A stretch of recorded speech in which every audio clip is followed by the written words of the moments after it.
आप कब से किसी और की रेस में भाग रहे हो? एक सवाल, अगर तुम्हारी सैलरी कल डबल हो जाए लेकिन तुम्हारे आसपास सबकी सैलरी ट्रिपल हो जाए तो क्या तुम खुश होगे? साइकोलॉजी कहती है ज्यादातर लोग नहीं होंगे, क्योंकि इंसान सिर्फ अपनी जिंदगी नहीं जीता, वो कंपैरिजन जीता है। और यहीं से आज का ट्रैप शुरू होता है। आप देख रहे हैं मास्क ट्रूथ्स और डार्क साइकोलॉजिकल ट्रैप्स की इस सीरीज में हमने अब तक देखा कैसे लोग सबको खुश करते करते खुद को खो देते हैं, कैसे गैस लाइटनिंग उनकी रियलिटी को तोड़ देती है, कैसे हर्ड मेंटालिटी उनकी सोच को भीड़ में घुला देती है और कैसे वैलिडेशन की भूख उनकी सेल्फ वर्थ को दूसरों के हाथों में दे देती है। लेकिन एक सवाल बचता था, वैलिडेशन मिलने के बाद भी लोग खुश क्यों नहीं होते? क्योंकि वैलिडेशन के बाद एक और ट्रैप शुरू होता है और वो ट्रैप है कंपैरिजन। एक ऐसी इनविजिबल रेस जिसमें ज्यादातर लोग भाग रहे होते हैं लेकिन फिनिश लाइन किसी ने देखी नहीं होती।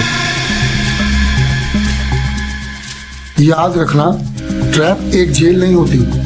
कुछ ट्रैप्स ऐसे होते हैं जिनके दरवाजे खुले रहते हैं, फिर भी लोग सारी जिंदगी उनके अंदर कैद रहते हैं।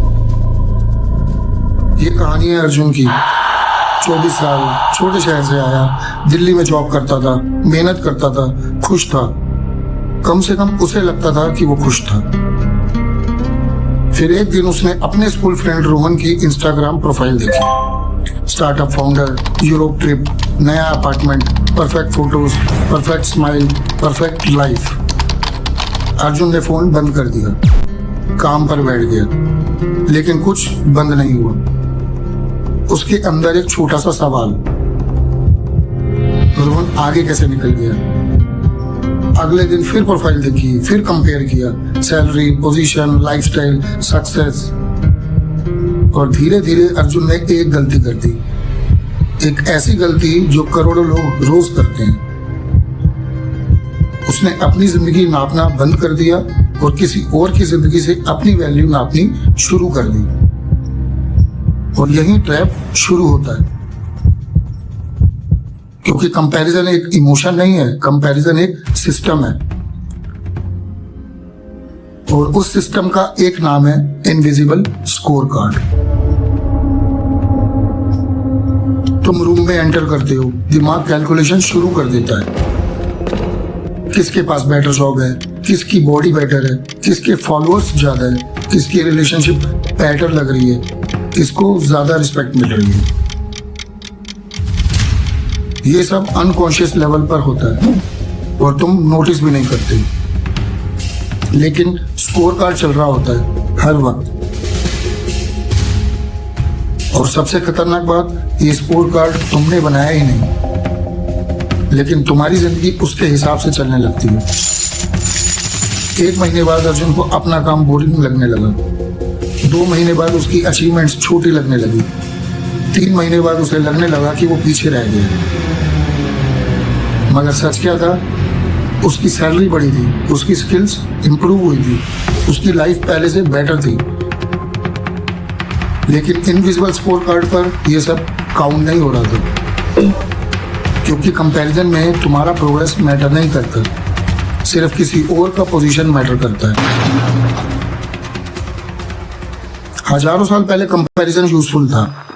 तुम्हारा दिमाग कंपेयर करता था, कौन स्ट्रांग है, कौन डेंजरस है, कौन लीडर है। ये सर्वाइवल मैकेनिज्म था। लेकिन आज टेक्नोलॉजी ने उस मैकेनिज्म को हाईजैक कर लिया। पहले तुम 50 लोगों से कंपेयर करते थे, अब तुम 50 लाख लोगों से कंपेयर करते हो हर दिन, हर स्क्रॉल में। और सोशल मीडिया ने कंपैरिजन को वेपन बना दिया। तुम किसी की पूरी जिंदगी नहीं देखते, तुम उसकी हाईलाइट रील देखते हो। Vacation, promotion, wedding, cars, achievements. और लेकिन कंपेयर किससे करते हो? अपनी बिहाइंड द सीन्स रियलिटी से, अपने डाउट से, अपने फेलियर से, अपने बोरिंग ट्यूसडेज से। ये रेस शुरू होने से पहले ही फिक्स्ड होती है, क्योंकि तुम्हारा वर्स्ट मोमेंट किसी और के बेस्ट मोमेंट से compete कर रहा होता है, और उस रेस में कोई जीत नहीं सकता। और शायद इसीलिए कंपैरिजन सिर्फ ऑर्डिनरी लोगों को नहीं पकड़ता। क्रिस्टियानो रोनाल्डो ने एक बार कहा था कि वो कभी पूरी तरह सेटिस्फाई नहीं होता, हमेशा कुछ और जीतना होता है, हमेशा कुछ और प्रूफ करना होता है।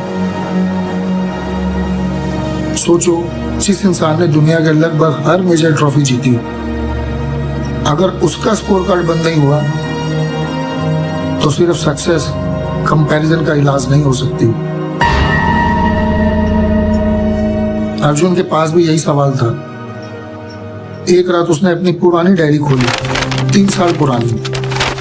उसमें लिखा था, मुझे एक स्टेबल जॉब चाहिए, मुझे अपना खाना खुद बनाना सीखना है, मुझे एक अच्छा इंसान बनना है। और तीनों चीजें हो चुकी थी, तीनों। लेकिन अर्जुन ने कभी सेलिब्रेट नहीं किया। क्यों? क्योंकि रोहन के पास उससे ज्यादा था। उस पल उसे समझ आया कि प्रॉब्लम उसकी लाइफ नहीं थी, प्रॉब्लम वो इनविजिबल स्कोर कार्ड था जो उसके दिमाग में लग चुका था। और अगर तुम सोच रहे हो कि यह ट्रैप तुम्हारी जिंदगी में कितनी जगह बना चुका है, तो ये 3 साइंस देखो।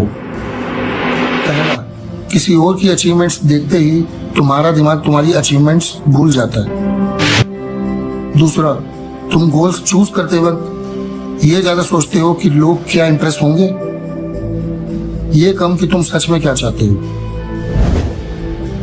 तीसरा, तुम्हारी खुशी अचीवमेंट मिलने से ज्यादा दूसरों से आगे निकलने पर डिपेंड करती है। अगर ये तीनों साइंस दिखते हैं तो कंपैरिजन अब आदत नहीं रहा, ये आइडेंटिटी का हिस्सा बन चुका है। और आइडेंटिटी लेवल पर जो ट्रैप होता है वो सबसे मुश्किल होता है तोड़ना। कंपैरिजन का सबसे बड़ा धोखा ये नहीं है कि तुम खुद को छोटा महसूस करने लगती हो, सबसे बड़ा धोखा ये है कि तुम अपनी जिंदगी को देखना बंद कर देते हो।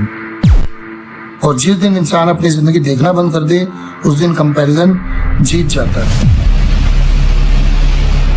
इसीलिए कंपैरिजन से बचने का पहला स्टेप उसे रोकना नहीं है, उसे पकड़ना है, नोटिस करना है। वो एग्जैक्ट मोमेंट जब तुम अपनी जिंदगी देखना बंद कर देते हो और किसी और की देखना शुरू कर देते हो।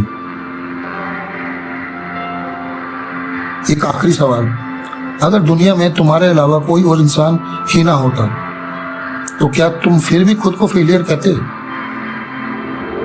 शायद नहीं, क्योंकि प्रॉब्लम तुम्हारी जिंदगी नहीं है, प्रॉब्लम वो रेस है जिसमें तुमने भागना ही नहीं था।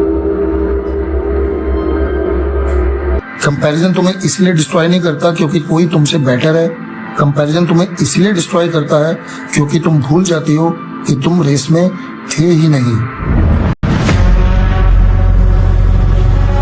आज का वीडियो यहाँ खत्म होता है, लेकिन ऑब्जर्वेशन अब शुरू होनी चाहिए।